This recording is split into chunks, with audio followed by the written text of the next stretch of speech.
Okay, so this time we will talk about filters and noble identities. So last time we saw the basic principles on how to construct filters and to design filters.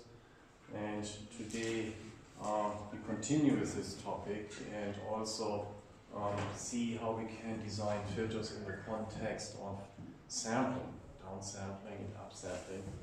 And that's what noble identities are for. Okay. So,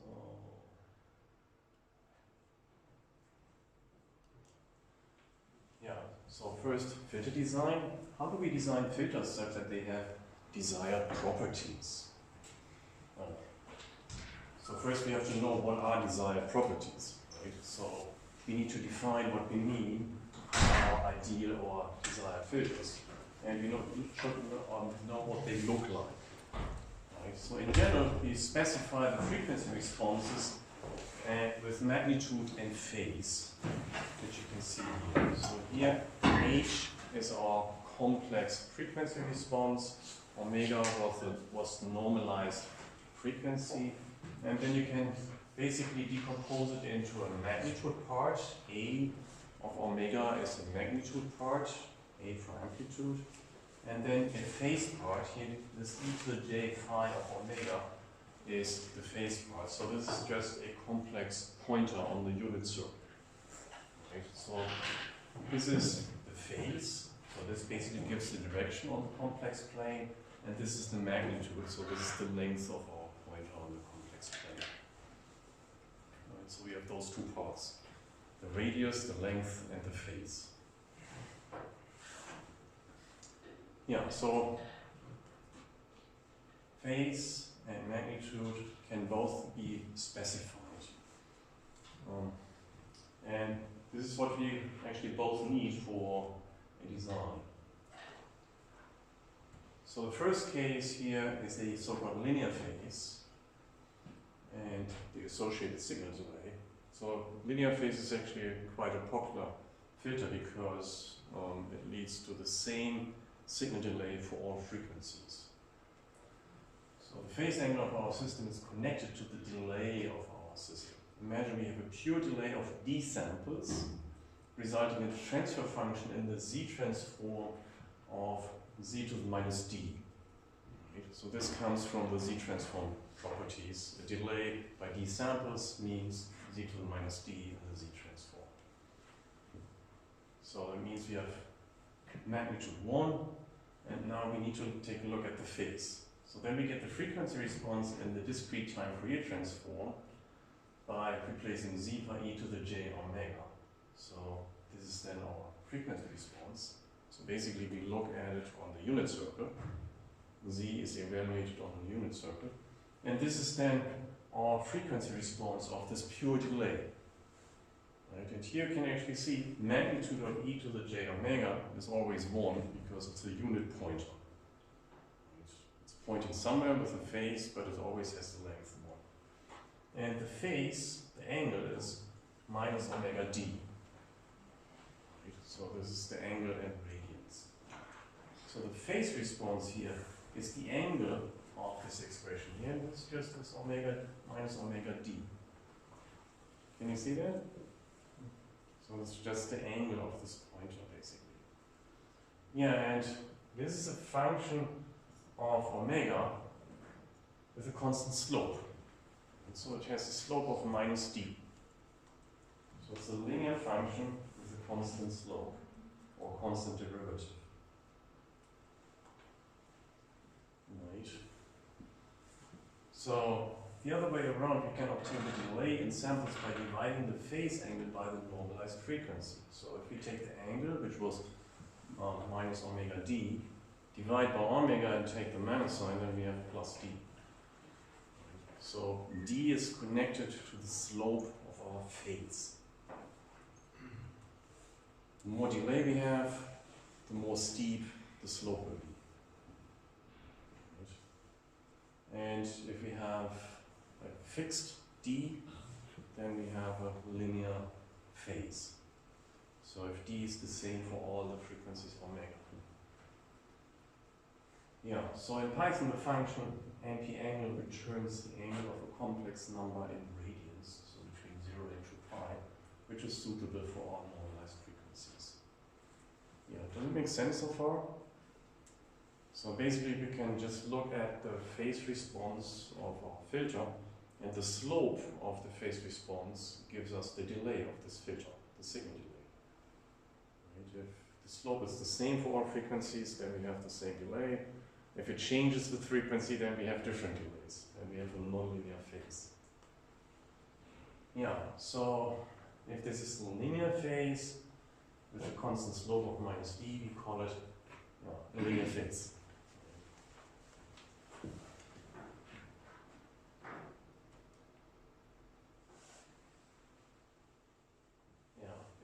What I just said, we have the same delay for all frequencies, which is usually what we want. We don't want different frequencies to have different delays. Yeah, so we can see that the negative slope of the phase corresponds to the delay or the derivative with respect to d. Yeah, this linear phase, for instance, is important for image processing, for instance. Because edges contain many frequencies. They are very broadband. It's a jump, right? A unit step function, for instance. And when you look at it in frequency domain, yeah? In context of audio, could you hear a difference between linear phase and non-linear phase? Yeah, that's also a good question. So first, for images, it's becoming obvious because if you have an edge which consists of many frequencies and you shift them differently, then you have an unsharp edge. Right? It's not sharp anymore. It's distributed over space. In audio, it's less critical because the ear is less sensitive for phase changes. But even in audio, when you have extreme cases, for instance, a click of a castanet, for instance, and you have a very nonlinear phase where the different phases, the different frequencies are shifted differently, then you can get an effect like a pre-echo, where you have the attack doesn't sound as sharp anymore. It sounds softened. MP3 has a what? Yeah, so in MP3 this actually happens because of quantization and the block length or the size of the window. Right? So it's a slightly different cause, but that's related. Right? In MP3, it's basically from the distribution of the quantization noise. And here it would be the distribution or the positions of the different frequency components. Right? But to the ear, it would sound similar if you have an extreme case. But in general, in audio, a nonlinear phase is less critical than in pictures or video. Right? And that's why this requirement of a linear phase comes mostly from image and video coding. Yeah, so that's also why you can use nonlinear phase filters in audio, and it's usually found.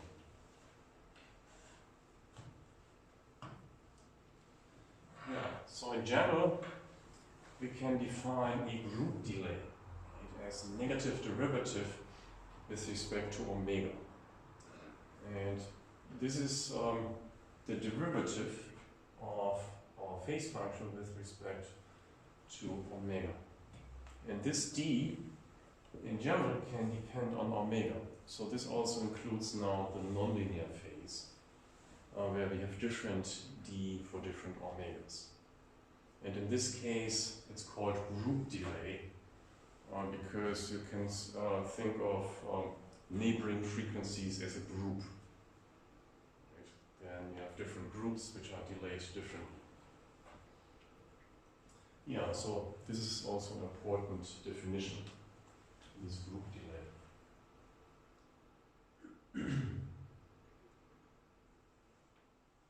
Yeah, so this means the phase tells you how much delay each frequency group has through the system, through our filter, comparing its output to its input. So when we design a system, this is what we need to keep in mind. So we need to know that a filter design leads to a phase and a delay. Yeah, so once we have our consideration for the phase, we need to consider the magnitude. So the magnitude is the A of omega of our filter, and often one or multiple passbands are desirable. Usually you just have one passband, but it's also possible to have more than one. Where the signal is passed and hence has close to 0 dB attenuation. Right? So 0 dB means no attenuation, it's passed unchanged from the input to the output. And we also will have stop bands, one or multiple. So if you have a low pass, you have one pass band, and then adjacent you have the stop band. If you have a band pass filter, you have one pass band and two stop bands, below and above. If you have more than one pass band, then you have more stop bands. So you need to think about what pass bands and stop bands you want to have. Yeah, the stop bands are the bands where you have high attenuation. And usually you also would like to have transition bands because usually it doesn't work to have stop band and pass band right next to each other. You need to give the filter some space to go from passing to stopping. Yeah. So here we need to think about where the band edges are in normalized frequencies.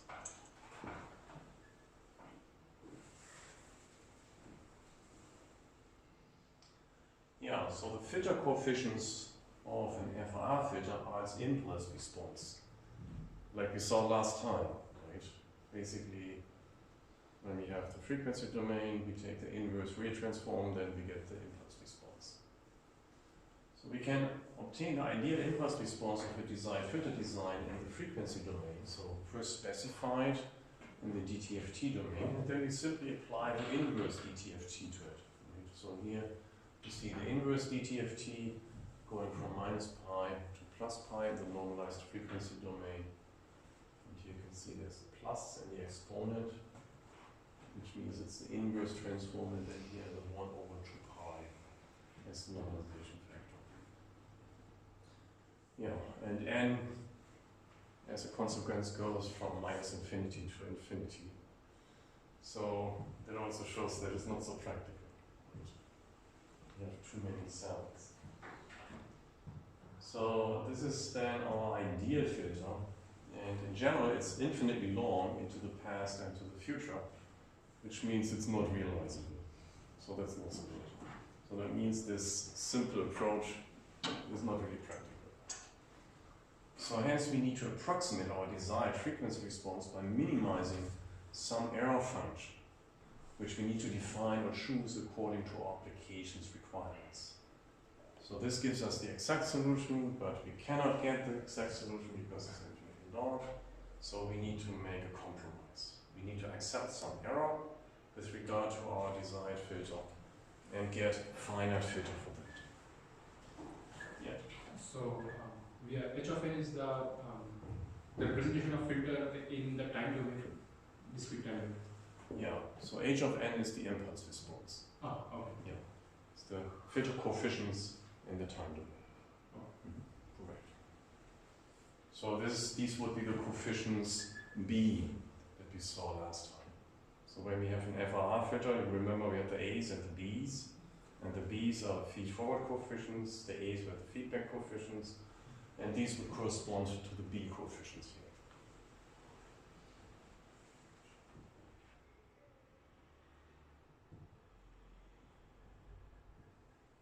Right, so as mentioned, part of this compromise is to have transition bands. Right? We need to give the filter some space to go from passing to stopping. Yeah. So this means there need to be gaps between the pass bands and the stop bands. And the more space we give our filter, the better the result will be for the pass bands and the stop bands. Meaning if you give them more space, then you have less deviation from the ideal in the pass band, and maybe more important in the stop band, which means we get higher attenuation in the stop band if we have a wider transition band. So this is actually true in general. So if you are not happy with the stop band attenuation, you can make the transition band wider, and you get more attenuation in the stop band. Yeah, so here's an example. We would like to have a half-band low-pass filter, for instance, for downsampling with a factor of 2. Like we want to reduce the sampling rate, say, from 32 kHz to 16 kHz. Then to avoid aliasing, first we need to apply a low-pass filter which passes the lower half and stops the upper half, because we are about to reduce the Nyquist frequency by a factor of 2. So we need to prepare for that. Yeah, so we would like to have a passband from the frequency 0 up to frequency pi over 2. And if we want to use it for sampling conversion with a downsampling factor of 2, we actually need to make sure that the stop band starts at pi over 2, because this is where aliasing after downsampling would start. So you already want to have high attenuation at pi over 2 to avoid aliasing. And I think we already saw it in my little Python demo for downsampling. I had this low-pass filter, this cheap IRR low-pass filter, and it didn't really have much attenuation close to pi over 2. So we still could see aliasing, and we could also hear it when I was whistling, for instance. Right? So this shows that you really need to get good attenuation starting at pi over 2, because otherwise you get still audible alias artifacts, which usually you don't want. Yeah, so that means we want to create a transition band before this point. Right? For instance, 0.1 before, so pi over 2 minus 0.1 up to pi over 2. So then we have a transition band in the pass band, which is less audible than if you would have it in the stop band, because then you get artifacts, audible artifacts. Yeah, so this transition band is where we don't care about what value our frequency response has. And it is something that we can use to fine-tune the resulting filter. So often repetitions are necessary until we are happy with the design. Yeah, so for instance, if we don't get enough attenuation, we can increase the bandwidth of our transition band. So maybe from 0.1 to 0.15, for instance. Yeah, so the pass band is then given to be between 0 and pi over 2 minus 0.1. Yeah, so this is still an idea because we would like to have infinite stop band attenuation. And this is why we need to define an error measure or an error function. So basically, we give the design more space on top of this transition band. So this error function measures how close we come to the idea or how good the filter is, and which we can use to obtain a design which minimizes this error function. So this is basically used for numerical optimization. Are you all familiar with numerical optimization? Not so much? Yeah, so in numerical optimization you have a function which produces an error number. This function in optimization is called objective function. Here we call it error function because it's easier to understand. And as input we have the coefficients, the unknown coefficients of our filter. So we have input coefficients, and then this function, error function, gives us an error measure. Right? And then numerical optimization tries out different coefficients until it minimizes this error measure,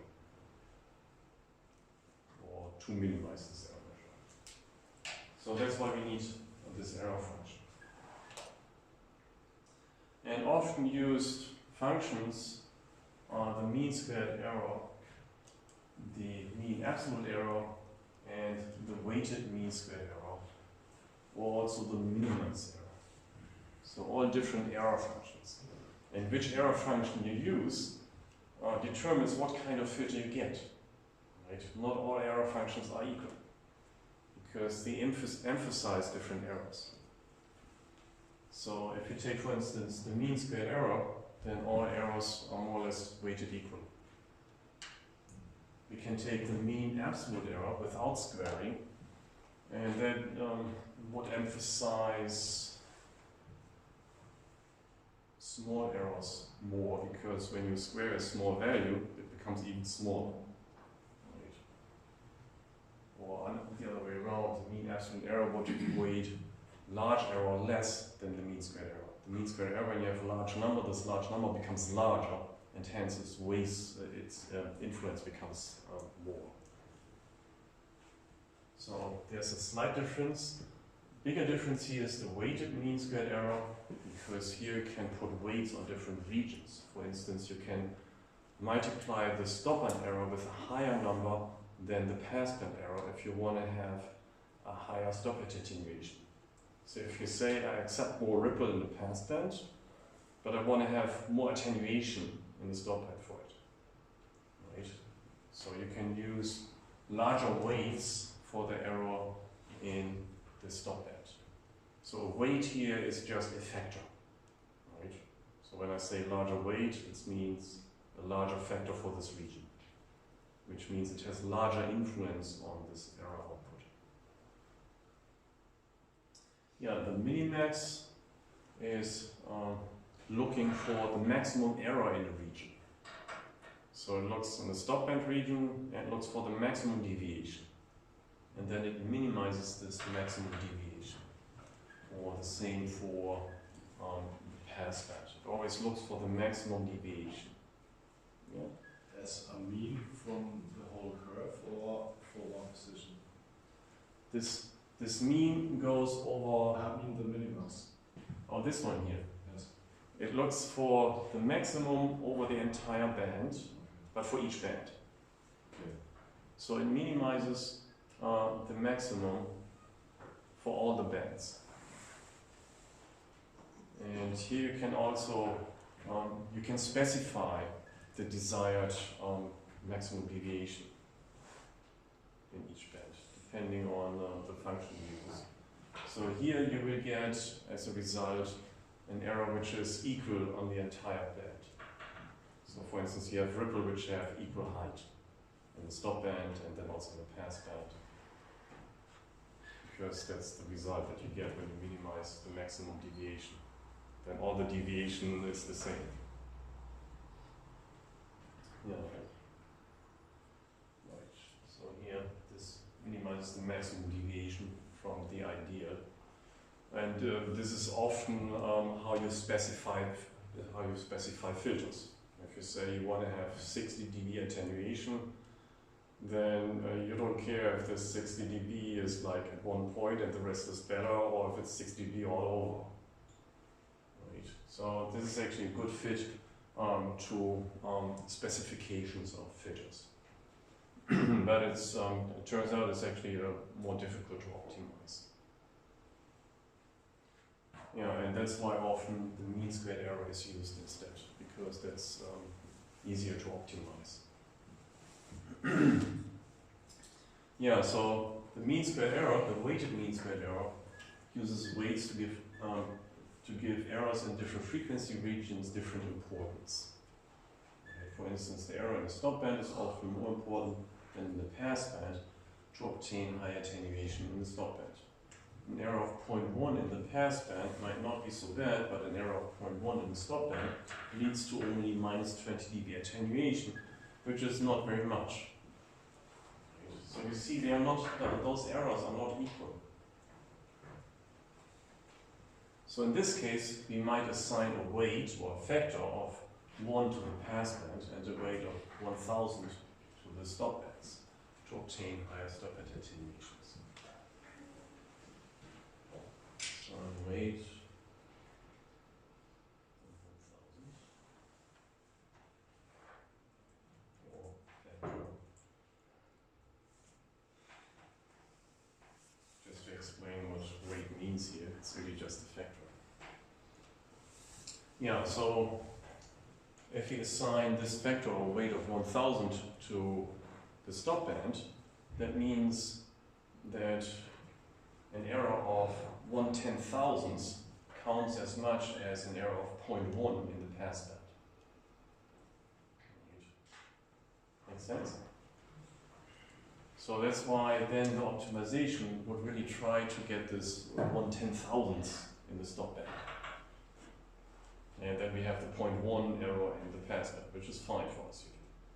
Right? Deviation from 0.9 to 1.1 in the passband, usually you don't hear anyway, or don't see if it's an emission. But a difference between 20 dB and say 60 dB is clearly audible if it's ADSP.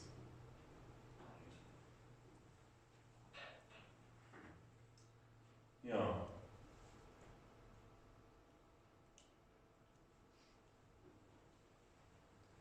Yeah, so the optimization usually results in the same or similar weighted error for all frequencies. So the optimization result is usually that the weighted error is the same over all those bands. So for instance, we get error stopband times 1000 is equal to error passband times 1. So this is what I just said. And hence the error in the stopband is 1/1000th of the error in the passband, which we want. Yeah, and for FIR linear phase filters, where the delay is constant for all frequencies, Python has a specialized optimization in the function remez. Right? It has this remez function, which implements the so-called Parks-McLennan algorithm using the Chebyshev algorithm, which is described in more detail here in this book by Oppenheim-Schaefer, Discrete Time Signal Processing, Apprentice Hall. And this is also an example of the minimax error function. Gives very nice filters with equal ripples, and you can see it. So the algorithm minimizes the maximum error in the passband and the stopband, weighted in comparison between the two. So we have a weight where we can specify how much error we want to allow for passband and stopband. So again, to get higher attenuation in the stopband. So this leads then to so-called equiripple behavior, which means all ripples have the same height in the same band, for instance stopband or passband, of the filter in the frequency domain. So this function is called in the form hmin, so this is coming out of our optimization. SciPy signal, and in this library signal we have the function remez, and you can see the arguments here. So n, capital N, is the length of the filter, meaning the number of coefficients that we get here in hmin. Then f is a vector containing the band edges. So you would have round brackets, and then you start with the lowest frequency and have all the band edges. Yeah. Is n the same as the number of tabs? Yes. Right. So f is the band edges. For instance, if you have a low pass, you would start with 0, then you would have pi over 2, for instance, or pi over 2 minus 0.1 for the pass band, and then the next band comes pi over 2 for the lower end, and then pi for the upper end. And then you need to specify which is the pass band and which is the stop band, and this is done with this vector A for amplitude. So if you have a low pass, this would be 1 and then 0, and then W is your vector of weights. So here you can give this factors for each band. So for instance, for a low pass, you would specify 1,1000.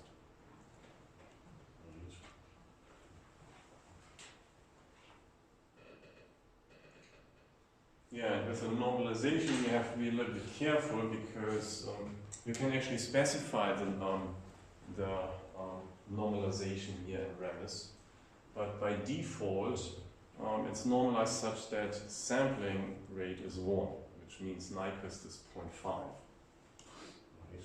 So it's kind of an unusual normalization that we use here, but it's no problem if you're aware of it. So Nyquist is now 0.5.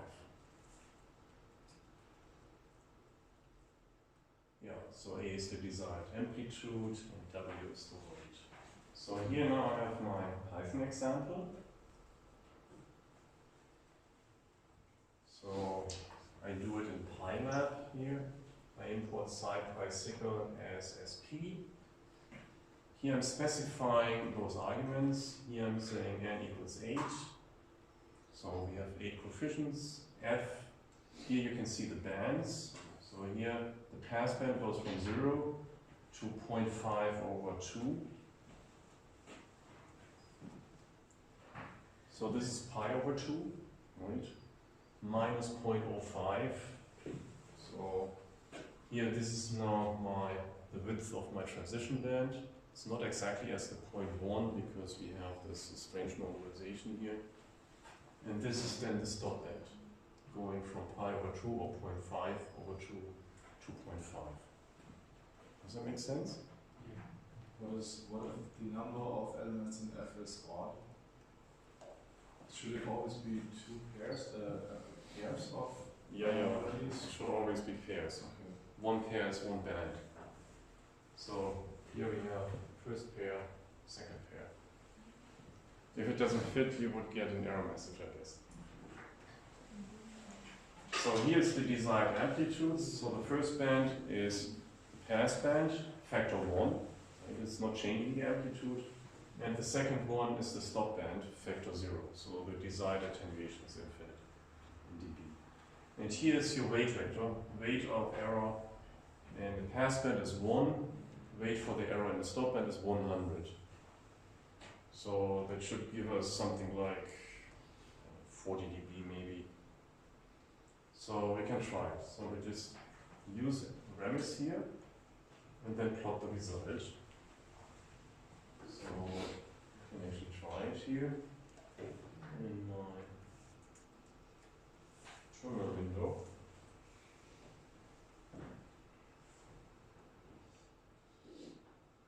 So IPython, where is PyLab? So now I started PyLab, IPython PyLab. Yeah, everybody should be familiar with this, right?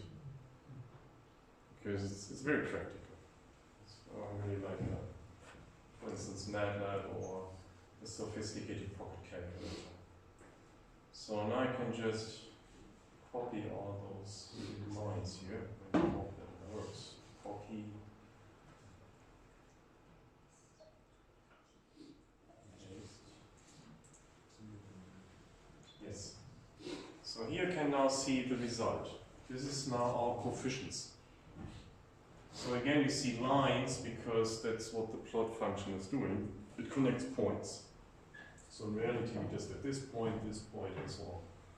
Right? But the plot function connects them with lines. So this actually looks a little bit like the centerpiece of the sync function. Right? You can imagine the sync function would continue here with ripples going down and up, right, to both sides. So it looks more or less like the centerpiece of the sync function.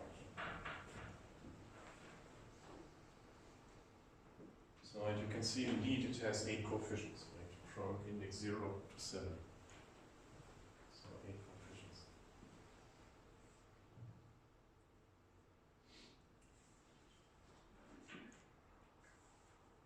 Yeah, so this is the picture here. And then we can use our frequency response function frexy. So here, when I say from frexy, import frexy, that means that I'm using our own frexy function, which is in Moodle 2. It's basically just the normal one, but with plot functions. So I can use frexy min. So this is what we get. Do you have a question for frexy? Did you use it? I tried using it. Did it work? Yeah, I was having an error message, so I was asking if it worked. Did you get something like this?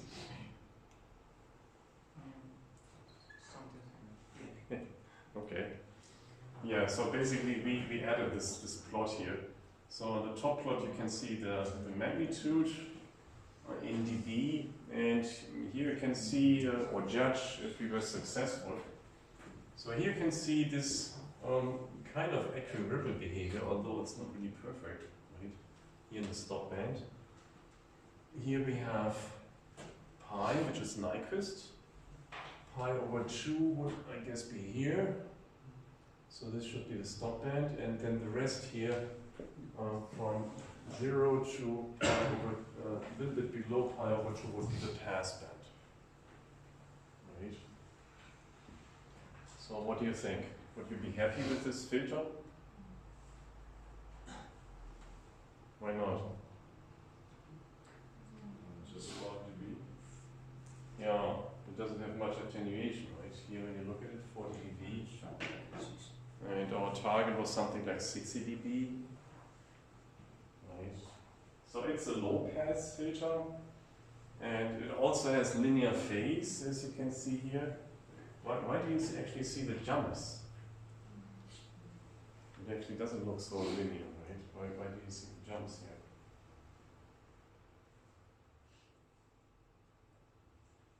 When I look at the value, here we have minus pi, and then it jumps to plus pi. What's the difference between minus pi and plus pi?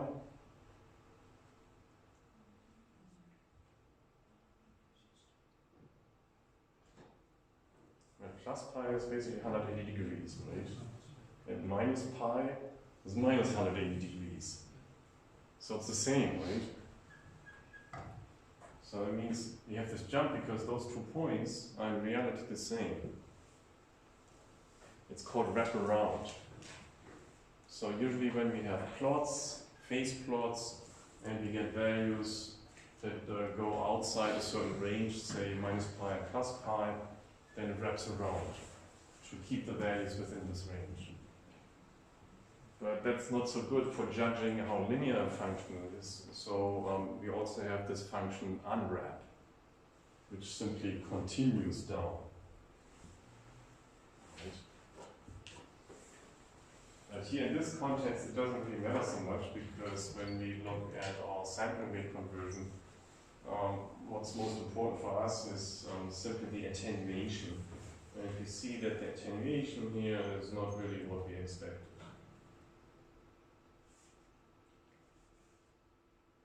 So this is what you get. Yeah, and this 40 dB indeed roughly corresponds to the weight of 100. Right? What is 100 in dB for voltage? What is log base 10 of 100? 2, right? It's 10 to the second. 20 times 2 is 40. Yeah, this is what we see here, right? So you can see there's this. Yeah. So if we wanted to increase the stop band attenuation, all we need to do is to increase that weight. Yeah. That would be a try. It's a possibility. So if you want to get more stop band attenuation, we can increase the weight. What else can we do? We can increase the transition bandwidth, make the transition band wider. What else? We can increase n, the number of coefficients. Right, so we have those 3 possibilities. N, more coefficients means less error altogether, which means higher attenuation. Then wider transition band means we give the filter more space to reach higher attenuation. And higher weight means we put more error into the pass band to obtain higher stop band attenuation. So we shift the error back and forth. So basically the weight, you can think about a given order of the filter, the capital N, gives you a certain total error, which you can shift back and forth with the weight, and you can also put in the transition bandwidth. So the transition band, you have a region where the error doesn't count. So when you make the transition error larger, you put more error into the transition band and less error in the remaining bands. With the weights, you can shift from one band to the other, the weights. And yeah, and with the order, you can decrease the total error. So it's kind of like the conservation of error. Right? So the capital N gives you a total error, and then transition band weight can give you ways to shift the error in different regions. Yeah, so now an example with sound. Now assume we have 8,000 Hz sampling rate for speech, that's okay.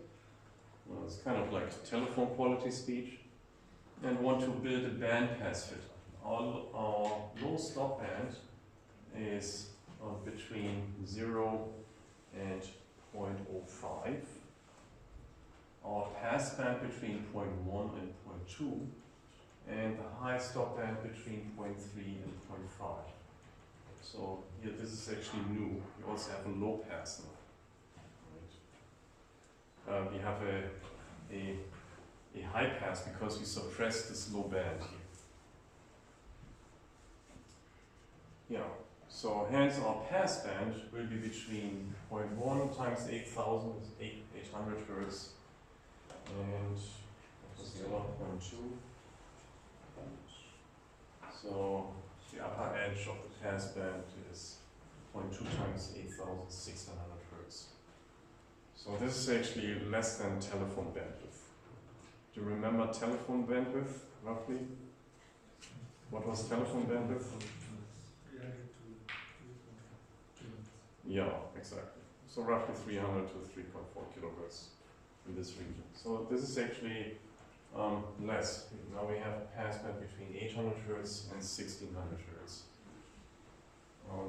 Yeah, less than telephone. But it has the advantage that you can clearly hear what it does. So hence we get this vector of bands, of band edges. So the first stop band between 0.0 and 0.05. Then this is the pass band, 0.1 to 0.2. And this is the second stop band between 0.3 and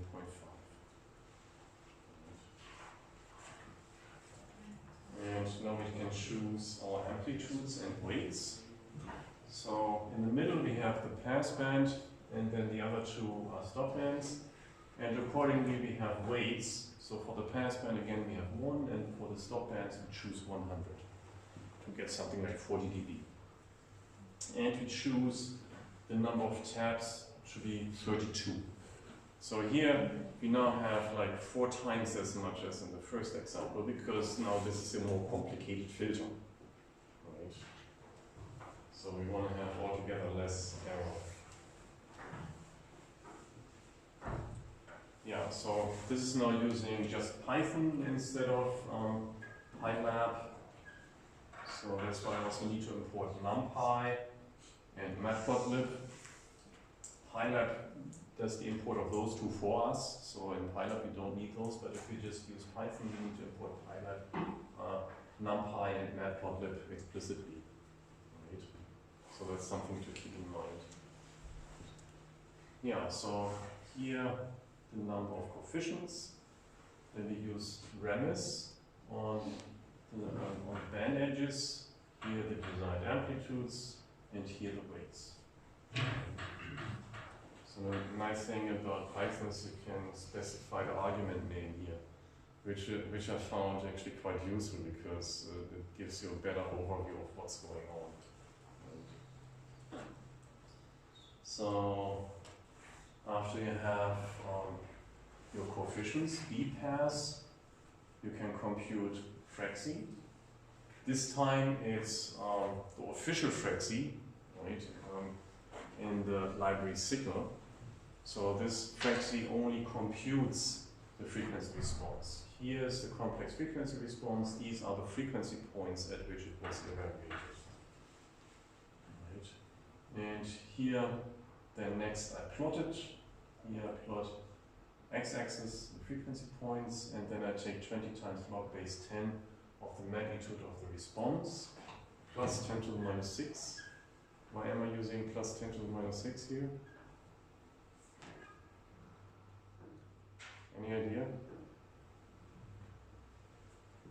So we have log base 10 of magnitude of response plus 10 to the minus 6.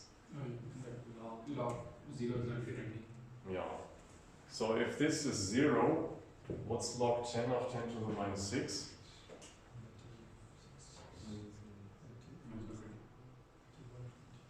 Log base 10 of 10 to the minus 6 is minus 6. Right? Log base 10 of 10 to the minus 6 is basically the log base 10 cancels the 10 too, so minus 6 is left.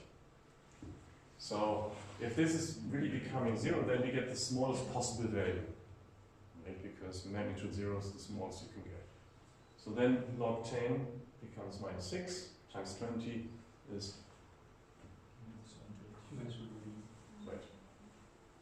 So then the smallest value you can get here is the minus 120 dB. Right. So this basically also limits the y-axis. Right? You can't go lower than minus 120 dB, which is practical because most of the interesting stuff happens above. Yeah, then I put labels here, a title, and this is then the result. Right. So I use the official Fraxi and the separate plot, and this has the advantage that I can ignore the phase, right? Because here the most interesting part is the magnitude. So you can see here you have this nice equi-ripple behavior from remez. So the stop bands have the same ripples. Right? Lower stop band, upper stop band. Then here the same in the pass band. You have equi-ripple more or less in the pass band. So that's nice too, like here 0 dB. And what about this one here? What happened there?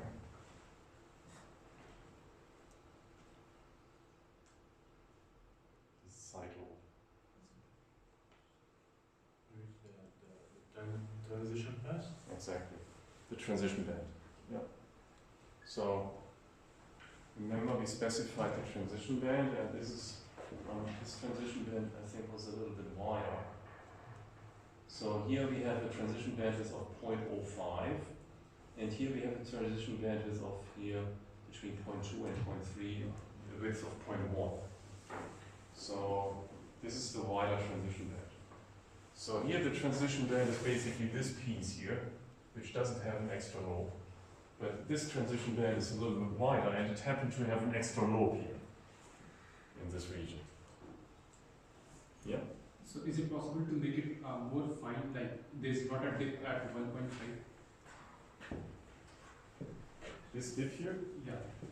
So somehow like it's more of a normal curve.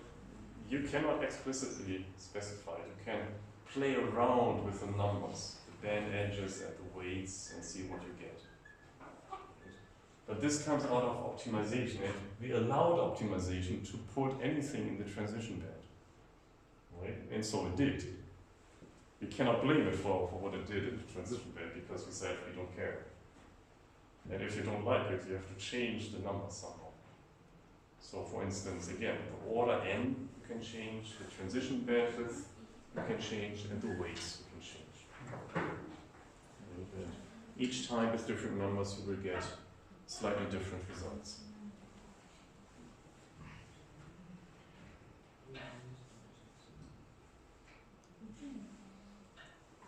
Yeah, so this indeed shows nicely the equi-ripple behavior inside each band. And we see our pass band, a little left to the center, and the side lobe to its right is from the transition band. So next we can plot the impulse response. Yeah. Why do you only like transition band on the right hand side and not on the left hand side of the Actually, we do also on the left hand side. But the transition band on the left hand side was a little bit more narrow. Right? Remember, this was has a width of 0.1, and this had a width of 0.005 in this other normalized frequency normalization. So this is twice as wide as this one, because I specified it this way. So when you look at it, so here you can see it, right? So these are the band edges. So this is the first stop band, and this is the first pass band. And I made this edge, this transition band more narrow because otherwise there would not be much left for the stop band here. Right? If I make it 0.1, then there's no stop band left. So that's why I decided to make this more narrow, this transition band. And as a result, it doesn't have an extra ripple, it's just having this slope going from pass band to stop band. And this is actually the normal behavior that you get in transition bands. You have a slope. So if we decrease the values from 0.2 to 0.3, even in the transition band on the right hand side, we get reduced. Yes. So actually we could try and see what happens. It might be an interesting idea. So I can exit. So quit. Now we start with Python. Just Python 2.7 in this case. And just copy the entire thing here.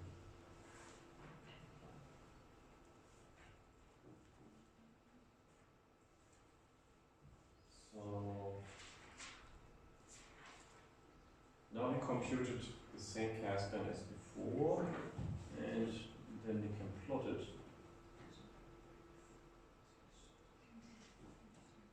Copy and paste. Yeah, so this is the filter that we just saw. Right? And now we can try to make the passband slightly different. So, yeah. How would you like to make the transition band?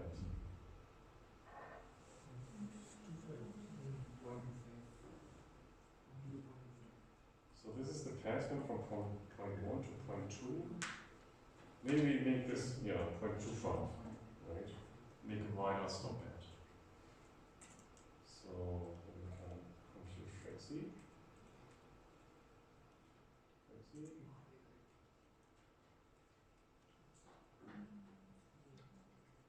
And plot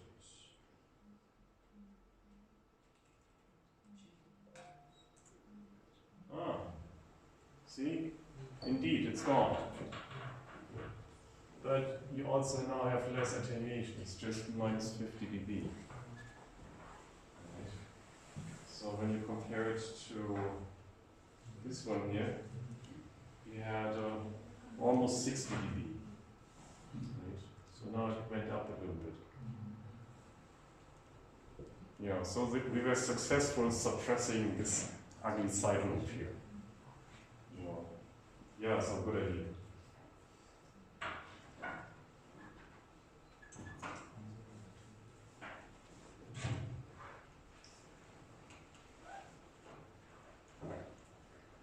Yeah, so if we look at our impulse response of this original filter, this is how it looks like. It's also kind of funny, right? It's not really looking like a sync function, maybe a little bit, but not that much. Right? And that's because it's a bandpass filter. It's not a low-pass filter anymore. Yeah, it still has some similarity with the sync function. And it's also symmetric around the center, because this is a consequence of linear phase. Right, when you look at impulse response, it's symmetric, like in our previous example. So when we take the center, we can mirror one side to the other.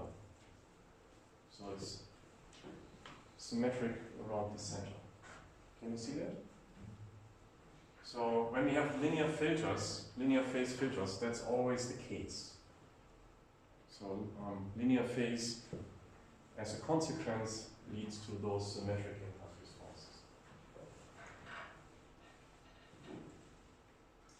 Yeah, so now we can try it actually with the microphone. So I should take my speaker out for the demo. So now we can hear how telephone-like it sounds.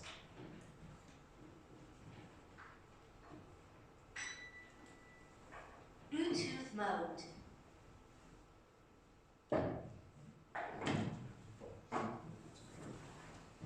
So let me check the sound. Sound settings. Where the speakers. Oh no, it's still inside. Let's not see Bluetooth for some reason. Interesting.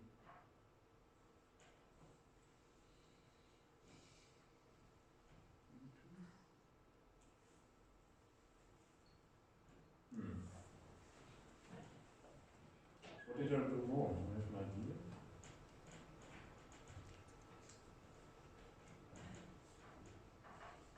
Let me try this.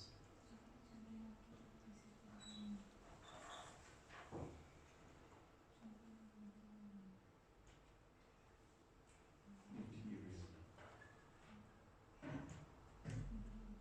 Go to audio.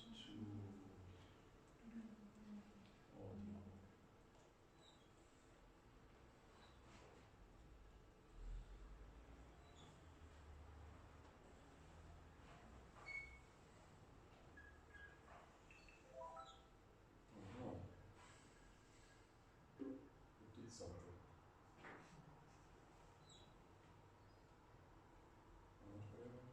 Oh yeah, now I see it here. Yes. Ah, great.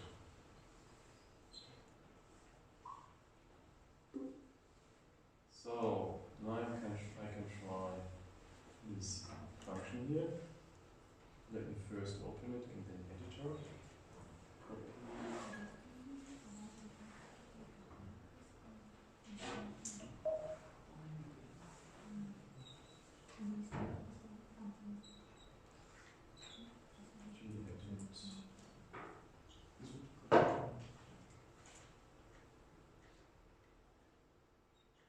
Yeah, so here you can see this little program, and you can see it's doing the usual audio processing using high audio. And then here it's setting the sampling rate, 8 kilohertz, and here it's computing our filter. So this is the same filter that we just saw. N equals 32, here we have the band edges, the amplitudes, and the rates. So here B pass then is the coefficients. And next I'm plotting the result for checking, just to make sure that we have a good filter here. I show it in this plot there. And then we go down. Here we see it opens the sound card for the microphone input and the speaker output. Here I have my loop, which loops for a few seconds over the sound card. It reads a chunk from the sound card. So this is the block size, which is 3048. No, 1024. So chunk is 1024. But it doesn't really matter here.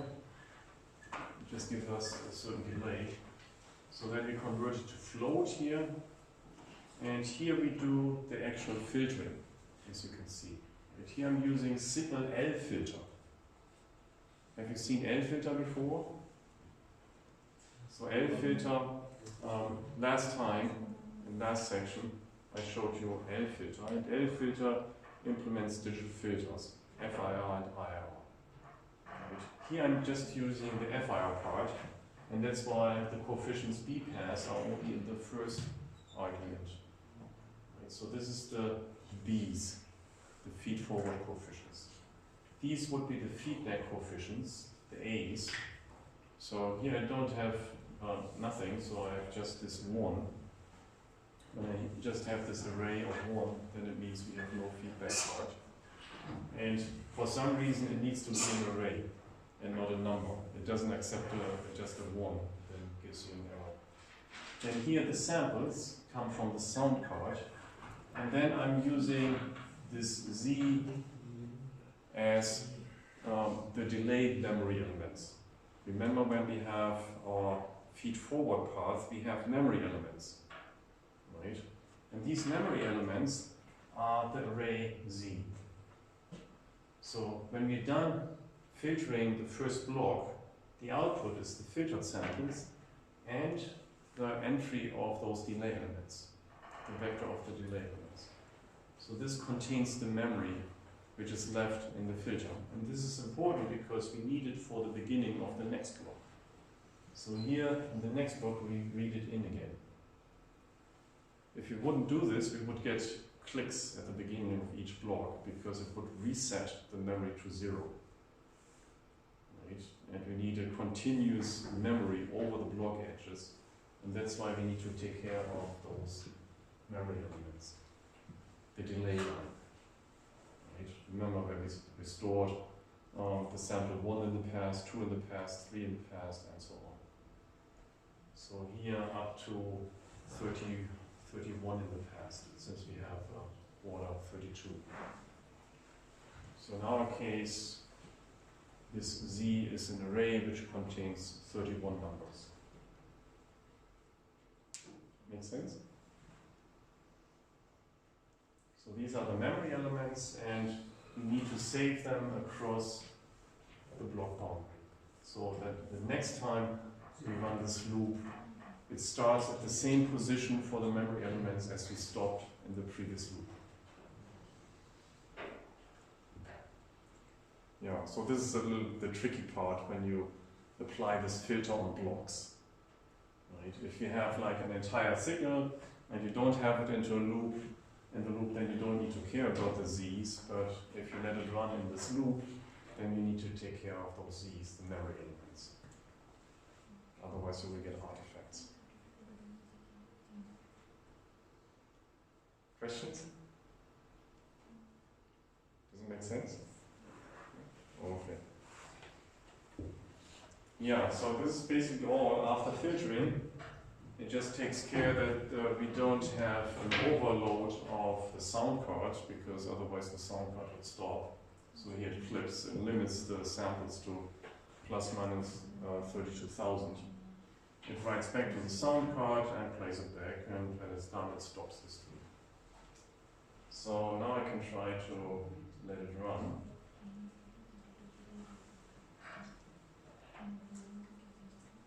So make it a little bigger.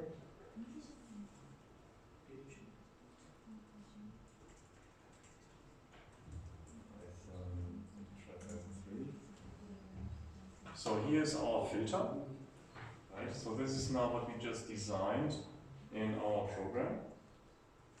And this is the impulse response. This is the test.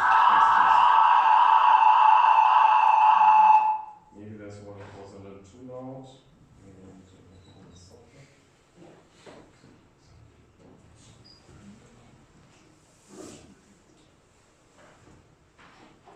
So filter. This is the test.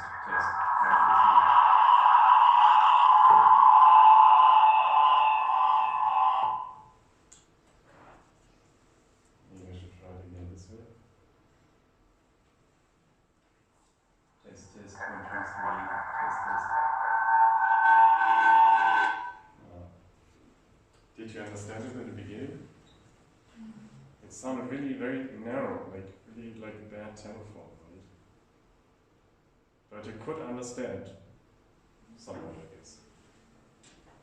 So that shows even this narrow band signal could be used for communicating, even though at a very low quality. If we fix the value of n from 32 to some bigger value, what would be the change in the graph of the field? Well, we could try. So here we have the program, so it's really easy not to change it. So here, 32. What would you like? 64? Okay, let's try 64.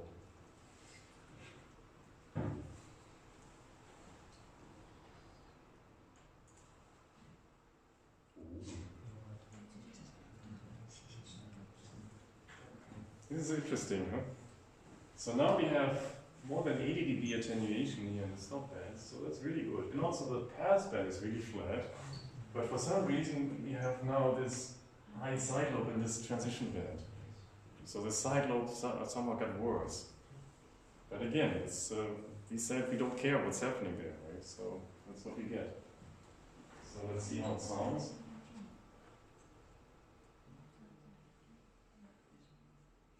Oh yeah, this is the impulse response. Right? So now you get more ringing to the sides. Test, this is your test.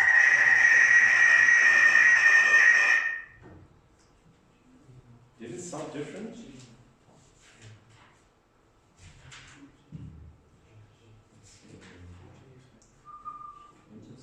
Fine.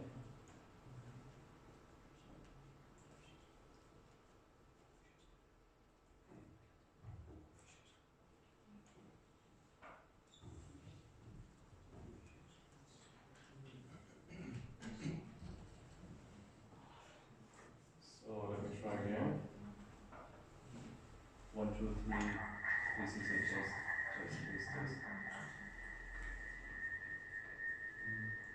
Sounds kind of similar, right? Slightly different, maybe. Maybe it's ringing more, because we saw it has now this ringing characteristic, and this is also something you can hear. So What does ringing sound? you know, like this. Ringing sounds like you have a resonator, Okay. you know, like a tube. You hit a tube. So when you have a tube and then hit it, that also gives you these decaying oscillations. And that sounds similar to the impulse response, where you had this increasing ripples and the decreasing ripples. So this is also kind of ringing, which gives you this impression of this tone. Yeah, and this is what you get when you have very high quality filters. Right? Very high quality, where you have very steep slopes. Then you get long impulse responses, and those long impulse responses have long ripples. And this is something that you can actually also hear, or could hear. So you also don't want to make those filters too long, because then you get those ringing artifacts. So again, that's something you have to try out. So you want to have high enough attenuation, but not too much to avoid ringing artifacts.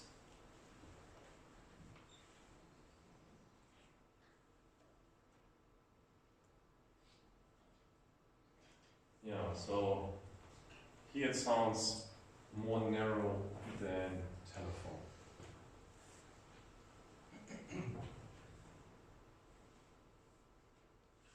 Question. Yeah. Could we de-ring afterwards? Like a scale of filters? One for filtering and another one for filtering out the artifacts of filtering? In principle you could, but then it's better to just combine those two filters. Right? Remember, filtering is a linear system. So if you have a signal, then you filter, and then you filter again. Basically, you can just combine those two filters and into a new filter. Yeah. So that's why it makes sense to experiment with those coefficients and see how they sound, or hear how they sound. Yeah, and in this example, we can also compare with the unfiltered version by just commenting out the filter.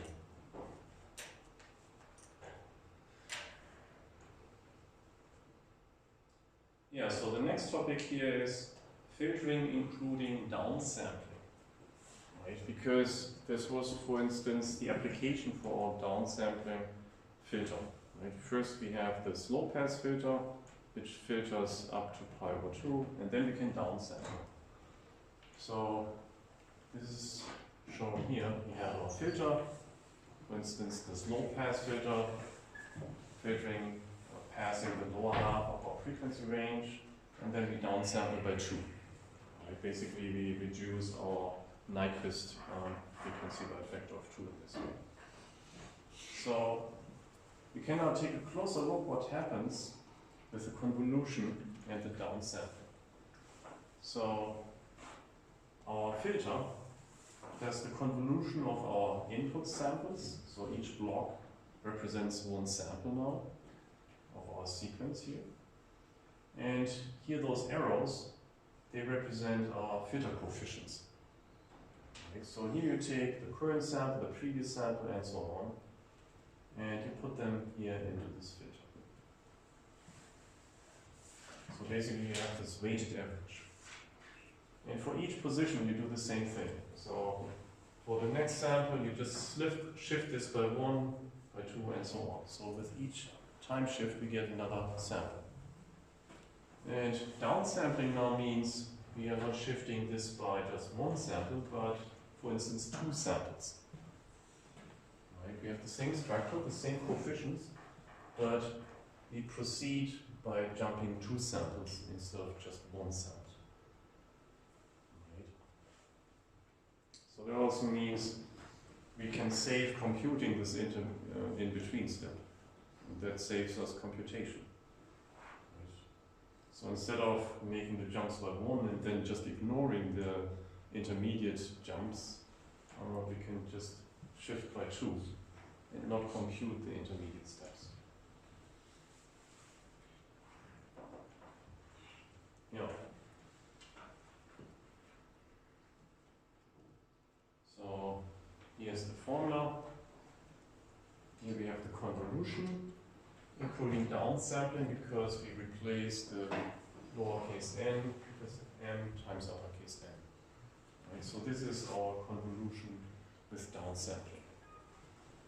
Make sense? So here you can see also this jumping by 2. So if capital N is 2, then basically we jump by 2 sample across backs.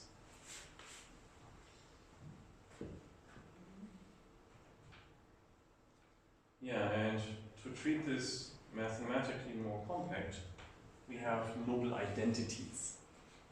Right? Noble Identities tell us what we can do with downsampling and upsampling. So that's why they play an important role. So here you have the case of downsampling. So you have this case of first downsampling and then filtering. So remember, this is usually not what you're doing, right?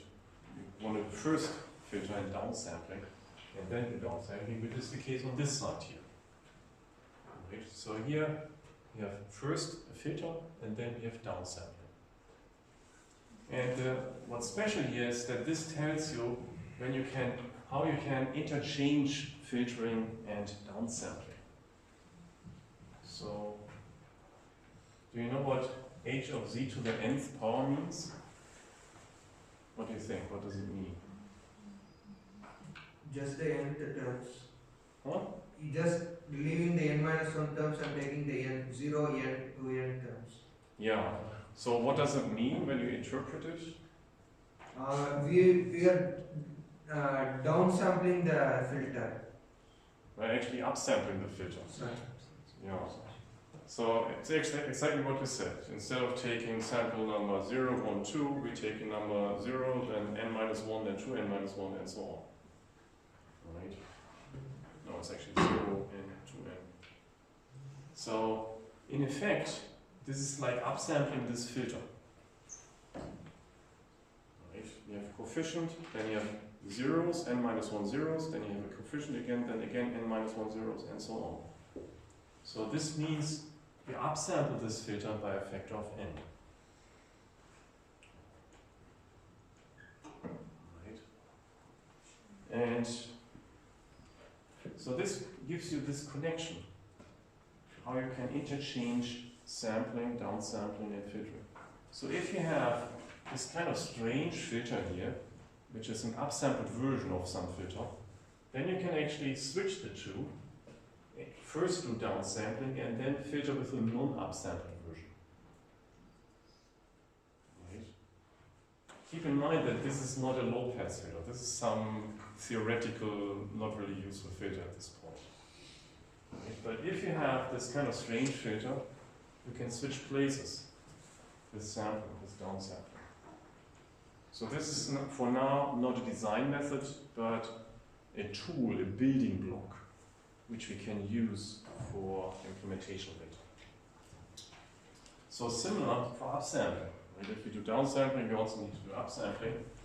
So usually you would do filtering after upsampling to remove alias components. Right? So this case here again. So first upsampling, then filtering. But again, now we have this kind of strange filter which consists of an upsampled version. So coefficient, n-1 zeros, coefficient, and so on. But if this is the case, then we can switch the places. We can have first filtering with a non-upsampled version, and then upsampling. So again, this is kind of a tool, a building block for something useful later. Yeah, so these are the main results, and this is kind of obvious. If you have factors, then factors and the sum, and then downsampling, you can also shift the downsampling before the factors and the summation. Right? Doesn't really matter if you scale or add before downsampling or after. The result will be the same.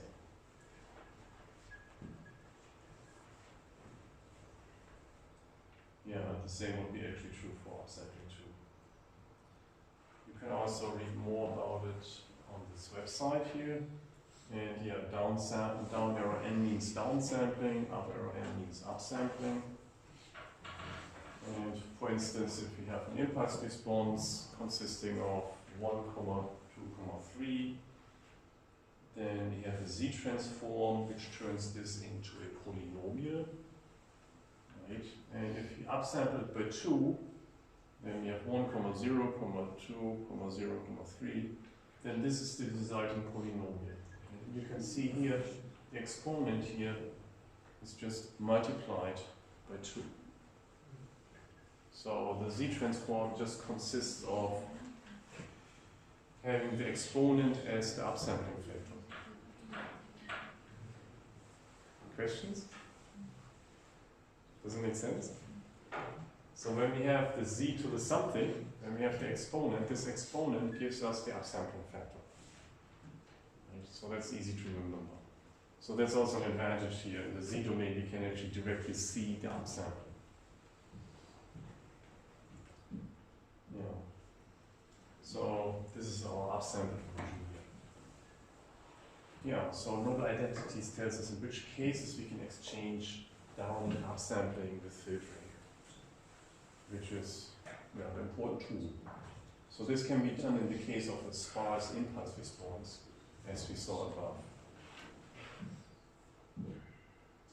Yeah, so h of z to the nth power is the upsampled version of h of z.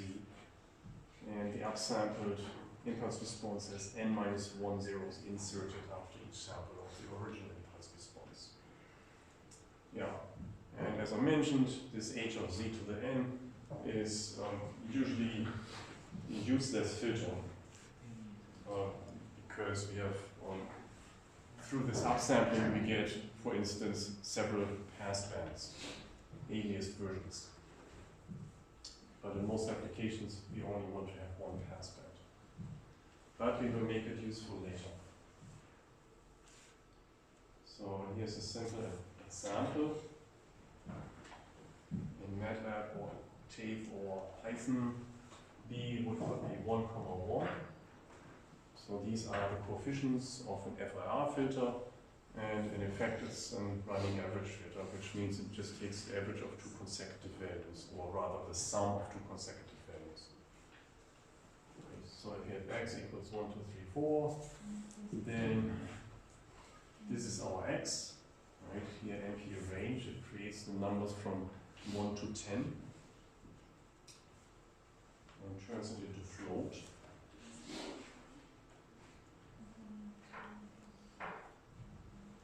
Yeah, now we would like to implement the first block diagram of the Noble Identities, the downsampling, the pair of the first line with outputs y1 and y2. So we should take a look at it. So I have the small y1 and y2. Yeah. see it here. X, Y1, and Y2. So we want to test this line here, using this example, just for checking. So first downsampling, then filtering, and first filtering, and then downsampling.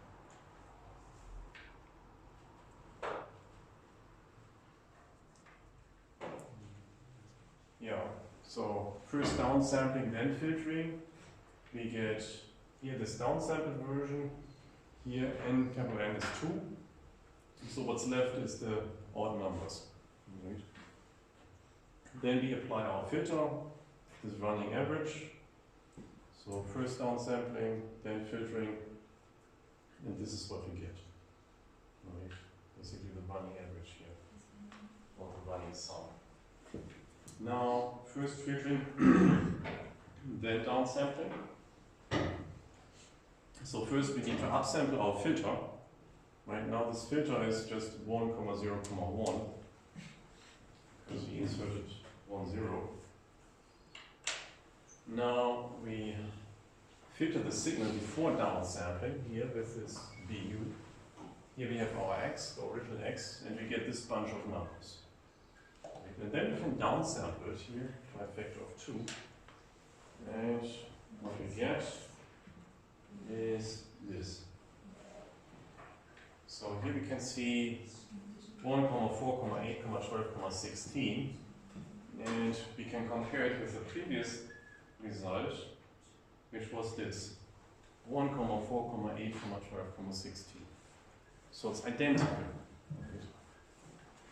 So here actually it looks a little bit more surprising that we get the same result. So it shows you that it works, at least in this example.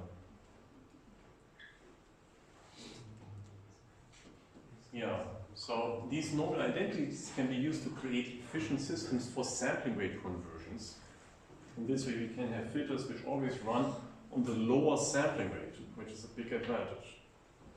It makes the implementation easier. And remember, so far we always did the filtering at the higher sampling rate.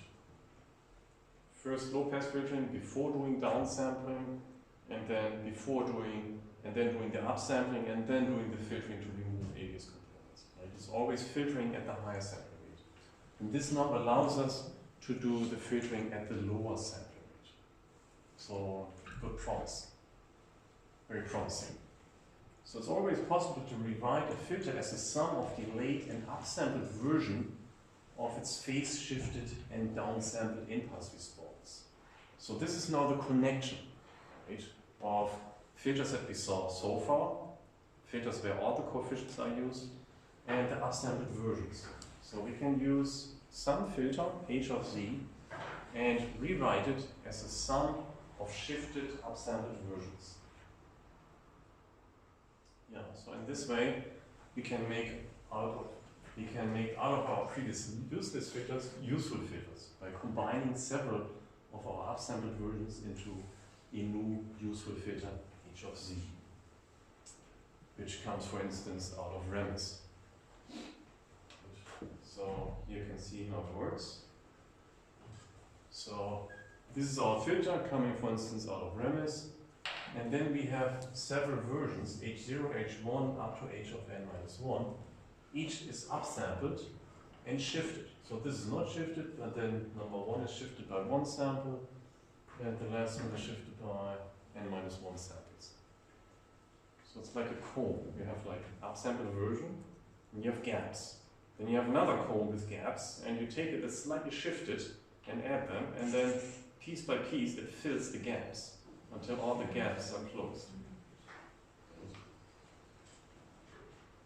So here H0 contains the coefficients of the original filter at positions mn.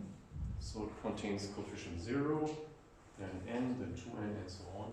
H1 contains coefficients at position mn plus 1, and so on. In general, Hi contains the coefficients at position mn plus I. Okay, so this comb basically contains the coefficient 0, n, 2n, and so on. Yeah, so Hi in general, I is the phase. We say I is the phase term, which gives us the position inside the impulse response.